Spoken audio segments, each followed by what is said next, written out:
What up, YouTube? Just another video I'm gonna be making today. It's gonna be about my Skar RP-2000.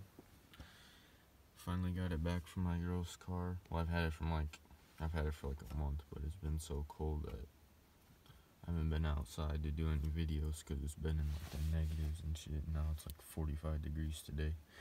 But anyway, just a review about this amp. It's a pretty good amp. We got gain. Damn, this shit ain't focus. Here we go.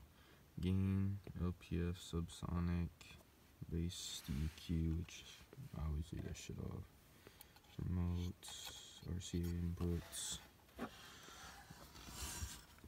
Got some 0 gauge. I believe that's 8 gauge. Speaker output and some 0 gauge inputs for power.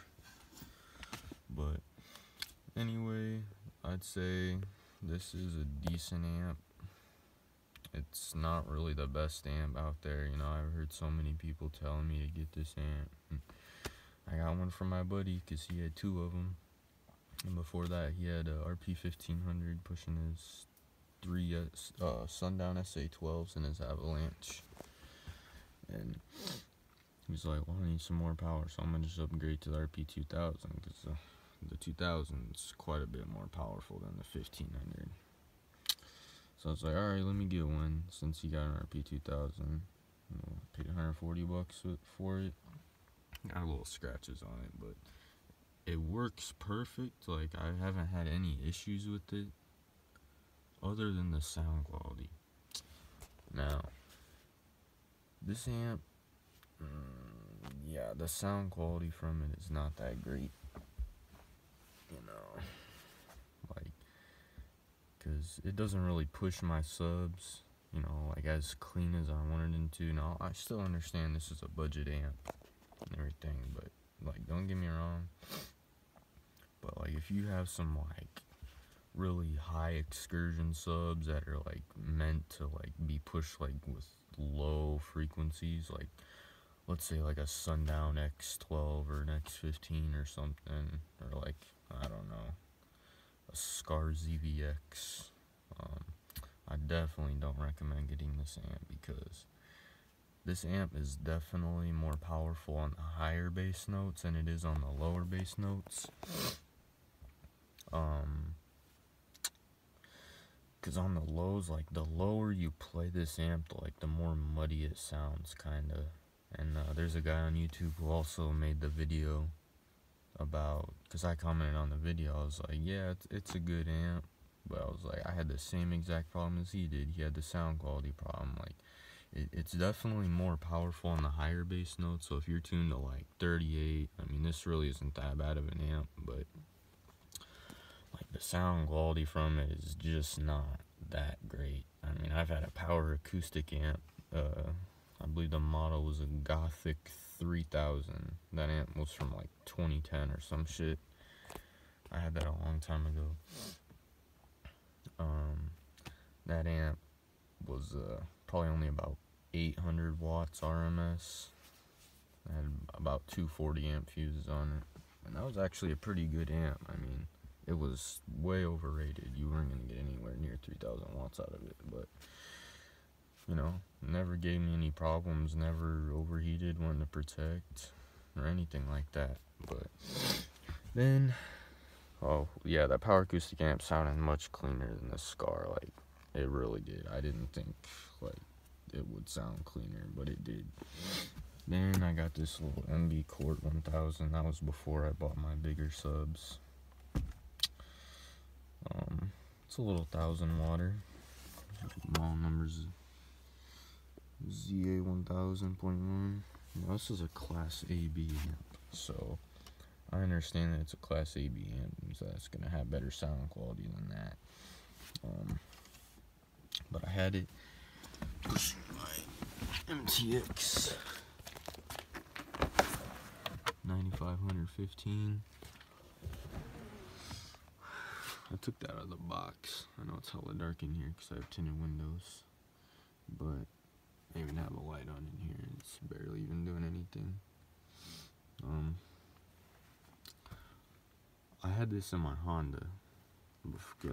This is in my Impala right now, but before I bought this car, I had this in my Honda. So then I had this amp pushing in. Then I bought the RP-2000. I was like, oh yeah, it's louder. You know, it's louder for sure, more powerful.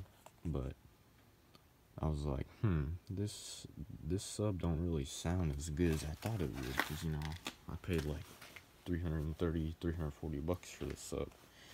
You know, I was expecting it to sound better. I was like, So then I just put that little amp back in just one day, because I was fiddling around with it, and I was like, wow, this really does sound better. It's not as powerful, but it does sound better. And that's when I realized that amp, you know, didn't have that great a sound quality. Then I bought a Hifonics BRX 2400, which that amp was, I would choose that amp any day over that amp if you're on a budget. That Skar puts out like 100 or 150 watts more than the Hifonics 2400, but the Hifonics is definitely a cleaner sounding amp. You know, it just plays the lows smoother, cleaner. It just, like, there's really a decent difference. But this sub is dual 4, so wire down to 2 ohms in parallel. Then I sold that amp like a year ago, and then I bought this Kicker KX2400. Now, don't get me wrong, this amp is not a budget amp. It's not really an expensive amp, but there's more expensive amps out there than this for sure. But this is a fucking awesome amp. And I know so many people that talk shit about Kicker and say, oh, dude, Kicker amps and subs are fucking shitty and they're garbage. Yeah. You can be half deaf and you can freaking come in my car, and I'll keep this amp playing this sub, and I'll hook this Skar up, and you will definitely like to hear this Kicker back on that sub, because this Kicker is just awesome. Now, yes, it is a little bit more powerful. I got the burst sheet right here, to be honest. 2580. And yes, they are the same model numbers. 2580. Now, I still gotta do some electrical upgrades, because I got some shitty ass fucking 4-gauge wire. It's just garbage shit right now. I have some of this sky high OFC wire. Let's see if I can. Where's it? There we go. Sky high OFC 1/0 gauge. And I got these cheap ass terminals. Those are super thin. I gotta get some more. Well, I already got some more, but I gotta solder them on once I buy more cable, because this is a 4-foot piece, and I bought this just for a big 3 upgrade.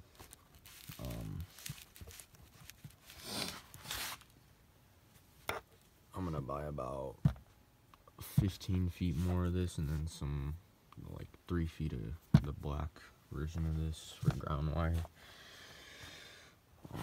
These terminals on here are really, really thin. These are Belva terminals. I mean, I can almost bend this just doing this. Yeah, see? That shit bent. Yeah. Not that good. So then, I got these terminals. These are NVX 0-gauge terminals, and I bought these. Now these are like full copper. They're very, very, very hard. I cannot even try to bend one of these. And they're like twice as thick, at least twice as thick as that.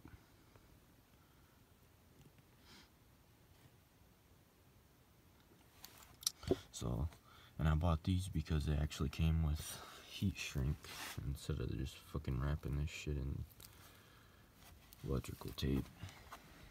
So I still need to do some electrical upgrades, but back to the amp. Man, my light went off.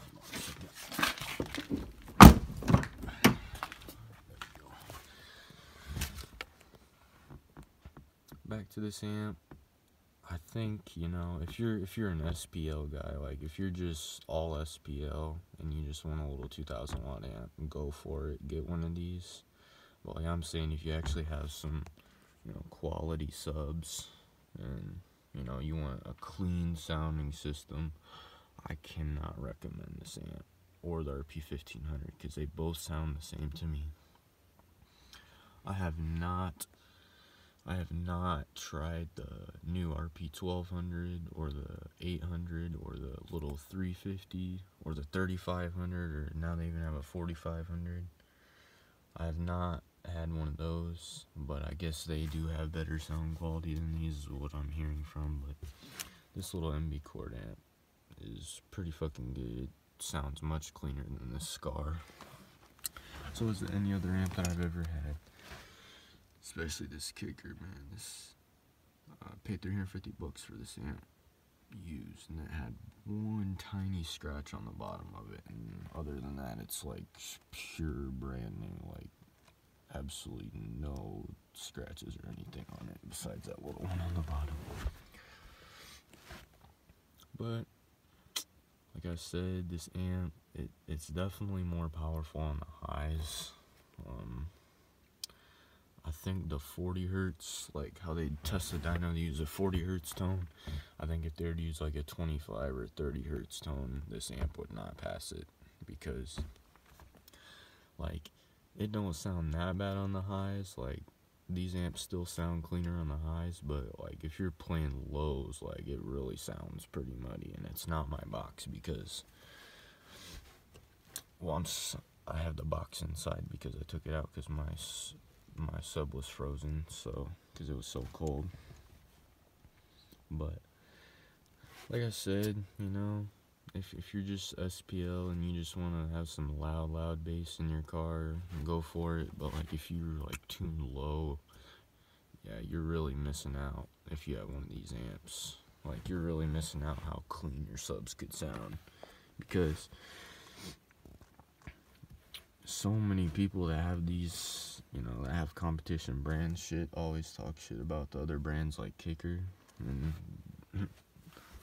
proof right there that this Kicker amp absolutely kicks this amp's ass in sound quality. It is a little more powerful too, but it just destroys this amp in sound quality. There's no comparison whatsoever. Like, it really sounds much cleaner. But I'm working on my box inside. I'm gonna, hopefully soon, I'm gonna get some Duratex or some other bedliner shit so I can make it nice and pretty. But other than that, that's just, you know, a little comparison that I had with some amps. But I mean, if you just want to get loud, go ahead and buy this amp. Other than that, I really don't think this amp is all that. Especially when a Hifonics amp sounds cleaner than it. Oh, by the way, Hifonics makes MB Quart too. Well, Maxonics, but that amp still sounds cleaner too. So it's a little, not really a short video, but other than that, if you got any questions, just let me know. Peace.